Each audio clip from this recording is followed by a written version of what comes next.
soon as somebody feels obligated to tell you that their 8-year-old boy, see, as soon as I read 8-year-old boy, I've already gotten to super sweet, loving kid, right?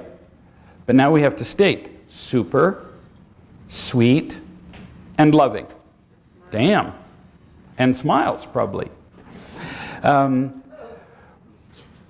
So there's a need here to convince me that this kid is good. For whose benefit? I don't know who wrote this. For the parents' benefit. So if you feel criticized, that's what I'm doing.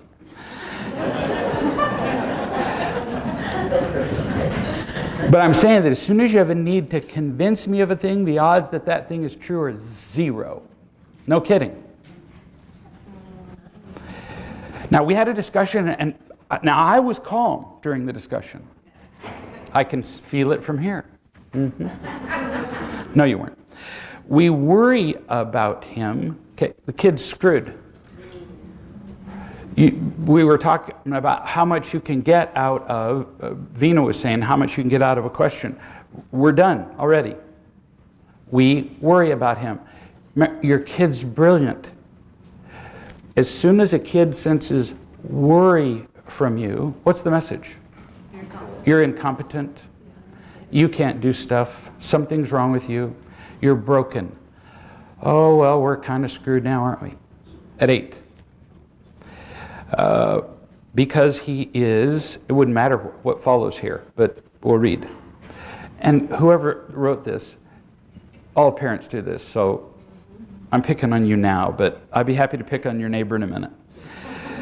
Because he's very consumed, oh, this is shocking, being perfect in everything.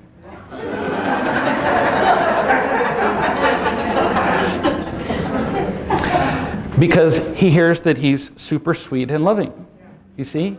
The kid is screwed. This is what I mean by the death of compliments. Don't do it.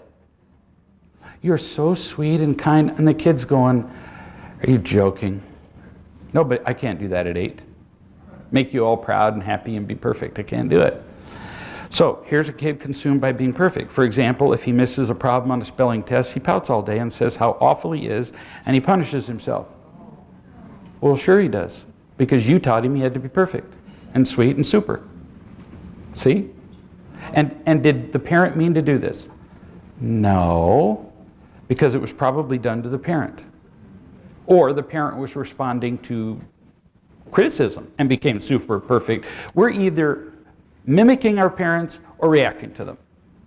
We're chained to them either way. If he's playing tennis and his little brother plays better that day, oh, end of the world. Pouts and says unkind things to his brother. He's afraid not to be perfect. We're trying to be loving and have been for a long time. We're not sure how to help him. So the key words in this whole thing, whole page, are worry and super. So what he is isn't super or sweet. It's lovable. That's what he is. Get it? Just lovable all the time. Kid doesn't have to do anything to live up to lovable, because you love them whether they just spilled something or whatever. I was sitting at a gathering of old guys, and a guy said, I got to tell you a story about Greg. And I'm going, oh, I never liked these.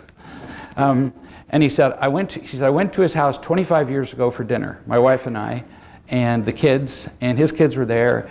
And he said one of his kids knocked over a glass, fell on the ground, something, I don't know what was in it, went everywhere, the glass broke. And he said, Greg just went like this, which means the sink's over there. And the kid went over and got the towels and came over and mopped it up. The kid was little, you know, like 6 or whatever, and we have them start doing that when they're about 1. Really. And cleaned it all up, including the glass. No words about, are you joking? Now, don't cut yourself on the glass, we say to the 6-year-old. Because the kid's going, I was going to bury this shard in my neck. So, whew, Thanks for saving me from that.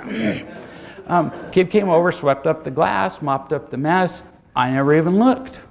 And the guy went, I'd never seen anything like that in my life, which was an interesting story for me because your memory of 25 years ago, fuzzy. I wouldn't have known how that had gone. That's how they feel loved. Right there. You want to communicate to a kid you love them? That's way more effective than I love you.